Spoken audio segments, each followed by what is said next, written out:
사모님 이서연이 간병인을 처음 본 날, 그녀는 피아노 앞에서 멈춰 섰습니다. 하민 씨, 혹시 피아노 칠 줄 아세요?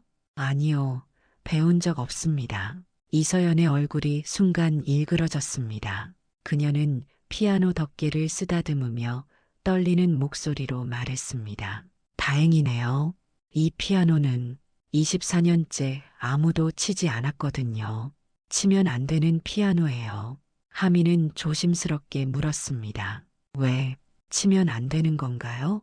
이서연은 대답 대신 창밖을 바라보며 한숨을 내쉬었습니다. 5초간의 무거운 침묵, 그리고 그녀가 중얼거렸습니다. 이 소리를 다시 들으면 제가 살 수 없을 것 같아서요. 도대체 이 피아노에 무슨 일이 있었던 걸까요? 그리고 왜 간병인은 밤마다 손가락이 무의식적으로 움직이는 걸 느꼈을까요? 정하민이 윤태준 회장 저택에 처음 도착한 날, 현관문이 열리자마자 느껴진 건 공기의 무게였습니다.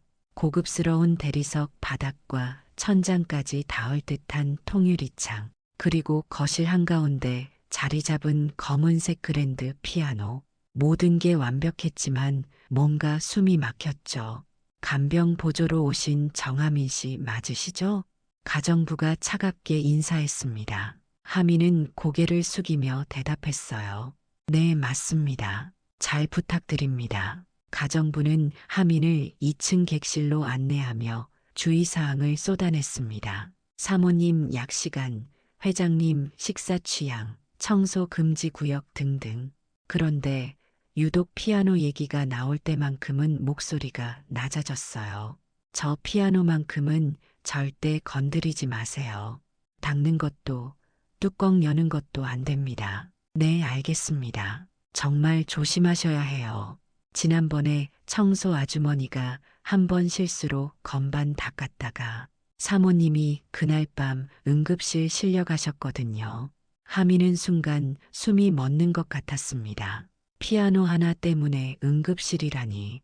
그날 저녁 하미는 사모님 이서연을 처음 만났어요. 40대 후반으로 보이는 그녀는 창백한 얼굴에 깊은 다크서클을 달고 있었습니다. 손은 가늘게 떨렸고 호흡도 얕았죠. 하민 씨, 앉으세요. 이서연은 소파에 앉아 하민을 바라봤습니다. 그 눈빛에는 슬픔과 경계심이 동시에 담겨 있었어요. 제가 요즘 몸이 많이 안 좋아서요. 불면증도 있고 호흡도 자주 곤란해집니다. 그래서 밤에 누가 옆에 있어주면 좋겠다 싶어서 모셨어요. 최선을 다하겠습니다. 이서연은 고개를 끄덕이다가 문득 피아노 쪽을 돌아봤어요. 그리고 다시 하민을 보며 물었습니다. 혹시 피아노 칠 줄 아세요? 아니요. 배운 적 없습니다. 그 순간 이서연의 얼굴에 안도가 스쳤습니다. 다행이네요. 이 집에선 피아노 소리가 나면 안 되거든요. 하미는 이상했습니다. 저렇게 아름다운 피아노를 두고 왜 연주하면 안 되는 걸까? 그런데 더 이상 묻지 못했어요. 이서연의 눈에 눈물이 맺혔으니까요. 그날 밤 하미는 자기 방에 누워 천장을 바라봤습니다. 이 집은 뭔가 이상했어요. 돈도 많고 집도 크고 모든 게 완벽한데 사람들은 모두 숨을 참고 사는 것처럼 보였죠.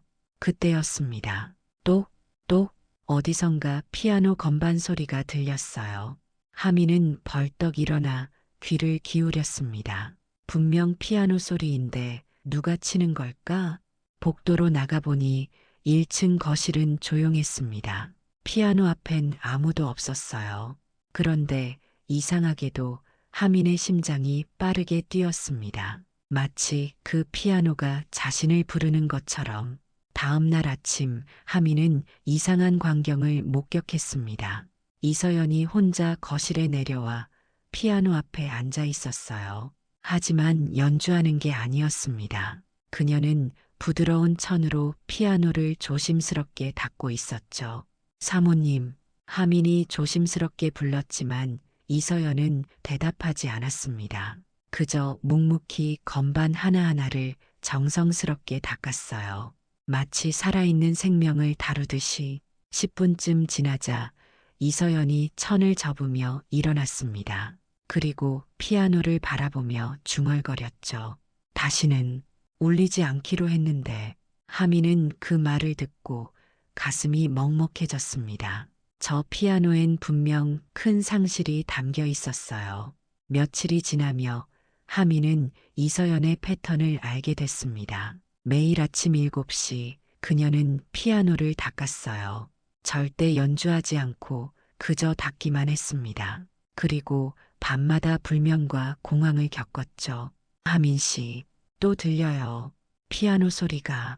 어느 날 밤 새벽 2시 이서연이 침대에서 일어나 숨을 헐떡였습니다. 하민은 재빨리 물을 따라주며 등을 쓰다듬었어요. 사모님, 괜찮으세요? 천천히 호흡하세요. 아무도 치지 않는데 왜 저 소리가 들리는 거죠? 이서연의 손이 가슴을 움켜쥐었습니다. 하미는 순간 깨달았어요. 이건 심장 질환이 아니라 기억의 병이라는 걸. 다음 날 회장 윤태준이 처음으로 하민에게 말을 걸었습니다. 하민 씨, 제 아내가 많이 힘들어 보이죠? 네, 걱정됩니다. 윤태준은 창밖을 바라보며 한숨을 내쉬었어요. 24년 전 일입니다. 우리 아들이 놀이공원에서 실종됐어요. 6살이었죠. 하미는 숨을 죽였습니다. 그 아이가 피아노를 정말 좋아했거든요. 매일 저 피아노에 앉아서 연습했어요. 그래서 제 아내는 저 피아노 소리를 들으면 살 수가 없다고 하더군요. 죄송합니다. 괜찮아요. 그저 아내가 조금이라도 편안해졌으면 좋겠어서요. 그날 이후 하미는 이 집을 다르게 보게 됐습니다. 완벽해 보이는 집 안에 24년째 멈춰 있는 시간이 있었던 거예요. 그리고 그 시간의 중심엔 검은 그랜드 피아노가 있었죠. 그날 밤부터 하민에게 이상한 일이 생기기 시작했습니다. 피아노 근처만 지나가면 심장이 빠르게 뛰었어요. 처음엔 긴장 때문이라고 생각했습니다. 만지면 안 되는 물건이니까 자연스러운 반응이겠거니 했죠. 하지만 그게 아니었어요. 하미는 밥을 먹다가도 문득 손가락이 움직이는 걸 느꼈습니다. 탁, 탁, 탁. 마치 보이지 않는 건반을 누르듯이 본인도 모르게 손가락이 리듬을 타고 있었던 거예요. 하민 씨, 괜찮으세요? 가정부가 이상하게 쳐다봤습니다. 하미는 황급히 손을 무릎 위에 올려놓았어요. 네, 괜찮습니다. 하지만 괜찮지 않았습니다. 손가락은 계속 움직이고 싶어 했고, 심장은 피아노 근처만 가면 요동쳤어요. 그리고 무엇보다 꿈이 이상했죠. 매일 밤 같은 꿈을 꿨습니다. 검은 피아노 앞에 누군가 앉아 있었어요. 작은 뒷모습, 아이였습니다. 그 아이가 피아노를 치면 아름다운 멜로디가 흘러나왔죠. 하미는 꿈속에서 그 아이에게 다가가려 했어요. 하지만 한 발짝 내디딜 때마다 아이는 점점 멀어졌습니다. 그리고 갑자기 피아노 소리가 멈추면서 아이가 사라졌어요. 하미는 식은땀을 흘리며 깨어났습니다. 새벽 3시 심장이 터질 듯 뛰었고 손은 떨렸어요. 복도로 나가니 이서연의 방에서 불빛이 새어나왔습니다. 하민이 조심스럽게 문을 두드리자 약한 목소리가 들렸어요. 들어오세요. 이서연은 침대에 앉아 무릎을 안고 있었습니다. 창백한 얼굴, 떨리는 손, 하민과 똑같은 상태였죠. 사모님, 또 꿈 꾸셨어요? 네, 매일 같은 꿈을요. 피아노 앞에 앉은 아이가 보여요. 손을 뻗으면 사라지고 하미는 온몸에 소름이 돋았습니다. 자신이 꾼 꿈과 똑같았어요. 사모님, 혹시 그 꿈에서 아이가 어떤 곡을 연주했는지 기억하세요? 이서연은 고개를 들어 하민을 봤습니다. 눈물이 고여 있었어요. 슈베르트, 즉흥곡, 아이가 제일 좋아하던 곡이었어요. 하민의 손가락이 저절로 움직였습니다. 탁, 탁, 탁, 탁. 그 리듬이 익숙했어요. 들어본 적도 없는 곡인데 왜 손은 알고 있는 걸까요?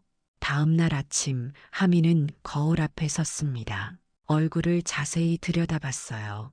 평범한 28살 청년. 6살 때 보호소에 발견돼서 자란 고아. 가족도 기억도 없는 사람. 그런데 왜 이 집에 오고 나서부터 이런 증상이 생기는 걸까요? 하민은 1층 거실로 내려갔습니다. 피아노가 햇빛을 받아 반짝이고 있었어요.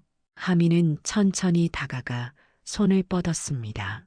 건반에 닿기 직전 심장이 터질 듯 뛰었죠.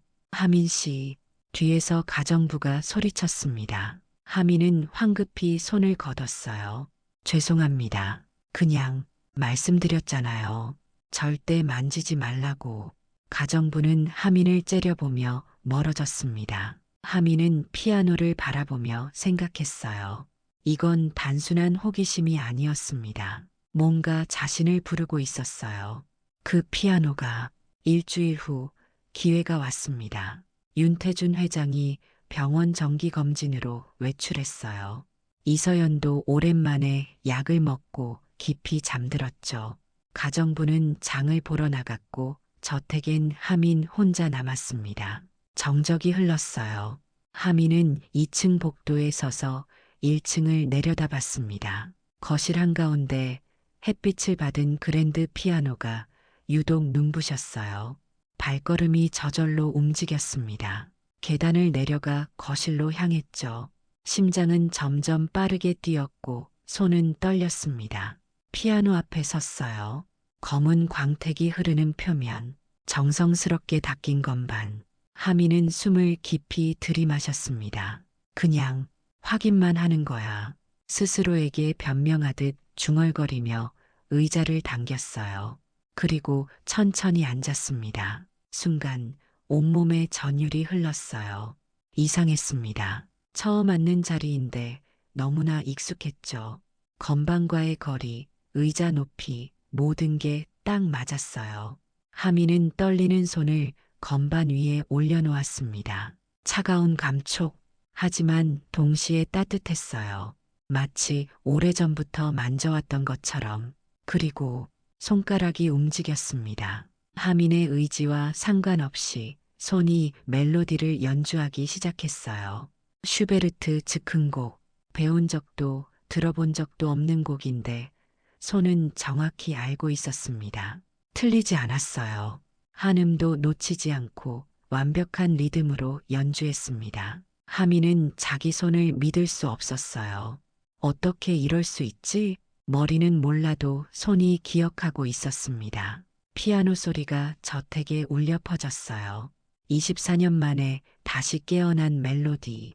아름답고 슬픈 선율이 공간을 채웠습니다. 하민은 눈물이 흘렀어요. 왜 우는지도 몰랐습니다. 그저 가슴이 터질 듯 아팠고 동시에 그리웠어요.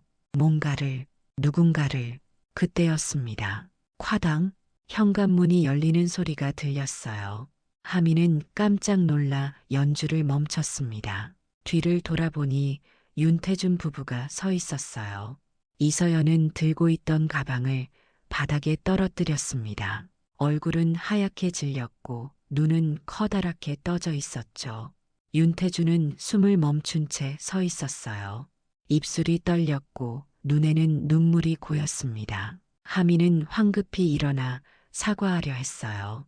죄송합니다. 제가. 하지만 말이 나오지 않았습니다. 회장 부부의 표정이 너무 이상했어요. 분노가 아니었습니다. 놀라움도 아니었죠. 그건 믿을 수 없다는 표정이었어요. 이서연이 떨리는 목소리로 물었습니다. 그 곡을 어떻게? 저도 모르겠습니다. 손이 그냥. 윤태준이 한 발 다가왔어요. 그의 눈빛엔 뭔가 간절한 것이 담겨 있었습니다. 그 곡은 24년 전 우리 아들이 마지막으로 연주하던 곡입니다. 하민의 심장이 멎었습니다.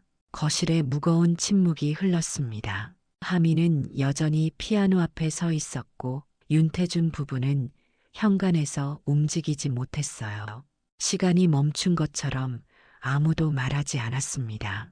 이서연이 먼저 입을 열었어요. 하민 씨, 앉으세요. 제발.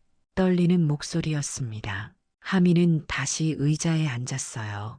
윤태준 부부도 소파에 앉았죠. 죄송합니다. 건드리지 말라고 하셨는데. 아니에요. 이서연이 고개를 저었습니다. 눈물이 볼을 타고 흘러내렸어요. 그 곡을 어디서 배우셨어요? 배운 적 없습니다. 정말입니다. 저는 피아노를 쳐본 적이 한 번도. 그럼 어떻게? 윤태준이 몸을 앞으로 기울였습니다. 그의 눈빛엔 뭔가 희망 같은 게 번쩍였어요. 하민은 자신의 손을 내려다봤습니다. 모르겠습니다. 그냥 손이 알고 있었어요. 건반에 손을 올려놓는 순간 몸이 기억하는 것처럼 저절로 움직였습니다. 이서연이 손으로 입을 막았어요. 흐느끼는 소리가 새어나왔습니다. 윤태준은 천천히 일어나 하민에게 다가왔어요. 그리고 조심스럽게 물었습니다. 하민 씨, 실례지만 몇 살이세요? 28살입니다. 가족은요? 없습니다. 6살 때 보호소에 발견됐고 그 전 기억은 없어요. 순간 이서연이 소파에서 일어났습니다. 휘청거리는 걸 윤태준이 부축했어요. 여보, 설마 확인해 봐야 해요. 윤태준의 목소리가 떨렸습니다. 하민은 무슨 말인지 이해할 수 없었어요. 무슨 일인가요? 이서연이 하민에게 다가왔습니다. 그녀의 손이 하민의 얼굴을 향했어요. 떨리는 손으로 하민의 뺨을 쓰다듬었습니다. 우리 아들도 6살이었어요. 놀이공원에서 실종됐을 때 하민의 심장이 쿵 하고 떨어졌습니다. 그리고 생일이 언제세요? 3월 15일입니다. 이서연이 비명을 삼켰어요. 윤태준은 벽에 기대며 눈을 감았습니다. 우리 아들 생일도 3월 15일이에요. 하민은 숨이 막혔습니다. 이건 우연일까요? 아니면. 그리고 하민 씨, 혹시 꿈 꾸세요? 피아노 앞에 앉은 아이 꿈. 어떻게? 저도 똑같은 꿈을 꿔요. 24년째. 이서연의 눈에서 눈물이 쏟아졌습니다. 윤태준이 침착하게 말했어요. 하민 씨, DNA 검사를 해보면 안 될까요? 하민은 고개를 들어 회장 부부를 봤습니다. 그들의 눈엔 간절함과 두려움이 동시에 담겨 있었어요. 24년을 기다렸지만 동시에 진실이 두려운 사람들. 하민도 마찬가지였습니다. 평생 가족을 꿈꿔왔지만 막상 그 가능성 앞에서 두려웠어요. 해봅시다. 하민이 떨리는 목소리로 대답했습니다. DNA 검사를 위해 병원에 갔습니다. 간단한 구강 검사였어요. 면봉으로 볼 안쪽을 긁어내는 것만으로 충분했죠. 하지만 그 짧은 시간이 영원처럼 느껴졌습니다. 결과는 3일 후에 나온다고 했어요. 그 3일 동안 저택의 분위기는 이상하게 변했습니다. 이서연은 하민을 볼 때마다 눈물을 글썽였고 윤태준은 하민의 일거수일투족을 조심스럽게 관찰했어요. 하민 씨, 밥 먹을 때 왼손으로 숟가락 드시네요? 네, 어릴 때부터 그랬어요. 윤태준의 눈빛이 흔들렸습니다. 우리 아들도 왼손잡이였어요. 또 하나의 일치. 이서연은 하민에게 옛날 앨범을 보여줬습니다. 6살짜리 아이의 사진. 피아노 앞에 앉아 활짝 웃고 있는 모습. 하민은 그 사진을 보며 이상한 기분을 느꼈어요. 익숙했습니다. 그 웃음이, 그 눈빛이. 하민 씨는 어떤 꿈을 자주 꾸세요? 이서연이 조심스럽게 물었어요. 요즘은 피아노 꿈을 자주 꿉니다. 그리고 가끔 놀이공원 꿈도요. 회전목마가 도는데 누군가 제 손을 잡고 있어요. 따뜻한 손이었는데 갑자기 놓쳐요. 그리고 깜깜해지면서 깨죠. 이서연이 손으로 입을 막았습니다. 우리가 아이를 잃은 곳이 놀이공원 회전목마 근처였어요. 하민의 온몸에 소름이 돋았습니다. 3일째 되는 날 밤 하민은 다시 그 꿈을 꿨어요. 하지만 이번엔 달랐습니다. 회전목마에서 손을 놓친 순간 누군가 울부짖는 소리가 들렸어요. 태민아, 태민아. 하민은 식은 땀을 흘리며 깨어났습니다. 태민, 그 이름이 왜 이렇게 익숙한 걸까요? 다음 날 병원에서 전화가 왔습니다. 결과가 나왔습니다. 윤태준 부부와 하민은 함께 병원으로 향했어요. 차 안은 조용했습니다. 누구도 말하지 않았죠. 진료실에 들어가자 의사가 서류를 건넸어요. 친자 확률 99.99%입니다. 시간이 멈췄습니다. 윤태준이 서류를 떨어뜨렸어요. 이서연은 하민을 보며 눈물을 쏟아냈습니다. 태민아, 우리 태민이. 하민은 아무 말도 할 수 없었어요. 28년 동안 혼자였던 사람이 갑자기 가족을 찾았습니다. 아니, 가족이 자신을 찾아준 거였죠. 이서연이 하민을 끌어안았어요. 윤태준도 둘을 감싸 안았습니다. 진료실에서 세 사람은 한참을 울었어요. 미안해. 정말 미안해. 너를 잃어버려서. 이서연의 목소리가 떨렸습니다. 하민도 처음으로 엄마라고 불렀어요. 엄마. 그 한마디에 이서연이 더 크게 울었습니다. 24년 만에 듣는 아들의 목소리였죠. 집으로 돌아온 후 모든 게 달라졌습니다. 하민은 더 이상 간병인이 아니었어요. 윤태민, 24년 전 실종됐던 아들이었습니다. 이서연은 태민의 옛날 물건들을 꺼냈어요. 장난감, 옷, 그림책 모두 그대로 보관하고 있었습니다. 포기할 수 없었어. 내가 언젠간 돌아올 거라고 믿었거든. 태민은 그 물건들을 만지며 어렴풋한 기억을 떠올렸어요. 확실하진 않았지만 뭔가 익숙했습니다. 엄마, 전 왜 기억이 안 날까요? 괜찮아. 지금 여기 있잖아. 그것만으로도 충분해. 윤태주는 태민의 어깨를 꼭 잡았어요.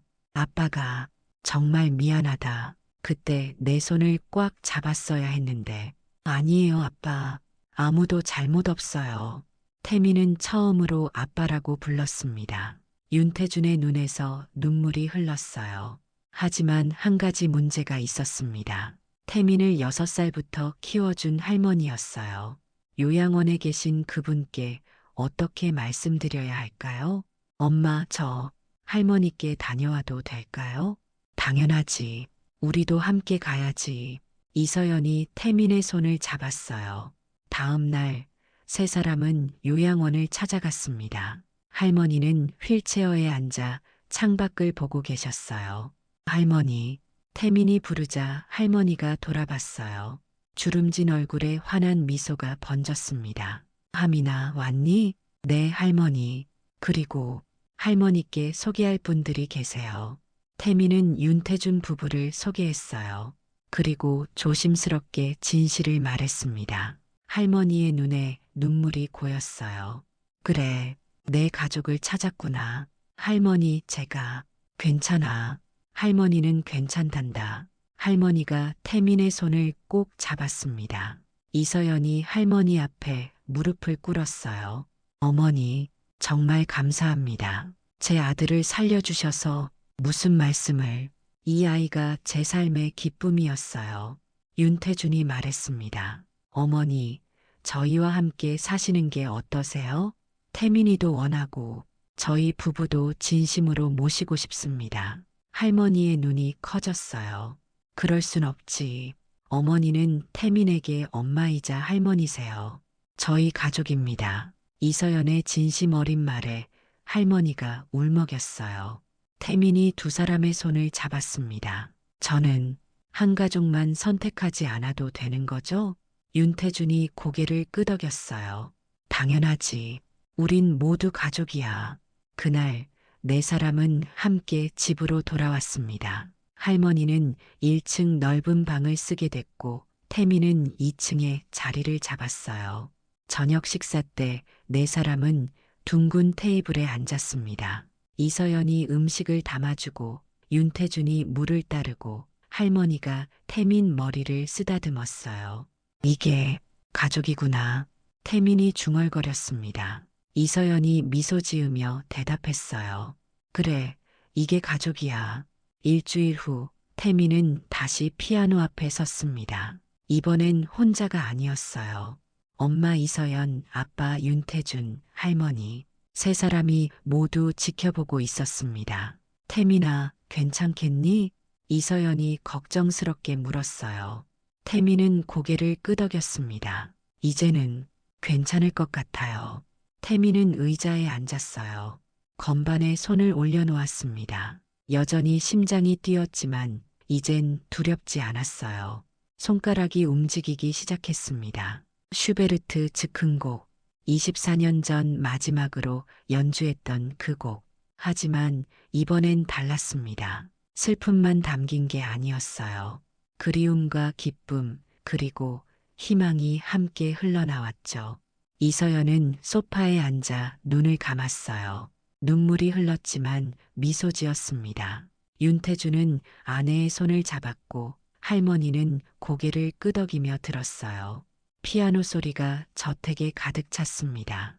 24년 동안 멈춰있던 시간이 다시 흐르기 시작했어요. 저 피아노는 더 이상 슬픔의 상징이 아니었습니다. 재회와 치유의 상징이 됐죠. 곡이 끝나자 태미는 천천히 손을 내렸어요. 그리고 뒤를 돌아보니 세 사람 모두 울고 있었습니다. 엄마, 이제 괜찮으세요? 태민이 물었어요. 이서연은 눈물을 닦으며 대답했습니다. 그래, 이제 숨 쉬어도 될 것 같아. 그 말에 태민도 웃었어요. 윤태준이 일어나 태민을 끌어안았습니다. 우리 아들, 정말 잘 컸구나. 아빠, 태민은 아빠 품에서 한참을 있었어요. 28년 만에 느끼는 아빠의 온기였습니다. 할머니가 휠체어를 밀고 다가왔어요. 하민아, 아니, 태민아, 행복하렴. 네, 할머니, 할머니도 함께요. 그날 밤, 네 사람은 거실에 모여 앉아 오랜 시간 이야기를 나눴습니다. 잃어버린 24년에 대해, 앞으로의 날들에 대해. 이서연은 태민에게 말했어요. 너 때문에 우리가 다시 살 수 있게 됐어. 고마워. 제가 더 고마워요, 엄마. 저를 찾아줘서. 태민은 창밖을 바라봤습니다. 별이 빛나고 있었어요. 28년 동안 혼자 걸어온 길이 떠올랐습니다. 외로웠고 힘들었고 때론 포기하고 싶었죠. 하지만 그 끝에 가족이 있었어요. 피아노가 자신을 이끌었습니다. 손이 기억하고 있었고 마음이 알고 있었어요. 집이 어디인지. 태민은 엄마와 아빠, 할머니를 봤습니다. 세 사람 모두 미소 짓고 있었어요. 이제 집에 왔어요. 태민이 조용히 말했습니다. 윤태준이 대답했어요. 그래, 우리 집에, 우리 아들이. 그렇게 저택에는 다시 피아노 소리가 울려 퍼졌습니다. 슬픔이 아닌 기쁨의 소리로, 상실이 아닌 재회의 멜로디로 24년 만에 완성된 가족의 이야기였습니다. 여러분이라면 어떠셨을까요? 24년을 기다려온 가족과의 재회, 손이 기억한 피아노 선율이 이끈 기적. 이 이야기가 마음에 와닿으셨다면 좋아요와 구독 부탁드립니다. 여러분의 따뜻한 관심 하나하나가 이 채널을 지켜줍니다. 지금 이 영상을 보고 계신 지역도 댓글로 소통해주세요. 다음에는 더 감동적인 이야기로 찾아뵙겠습니다. 감사합니다.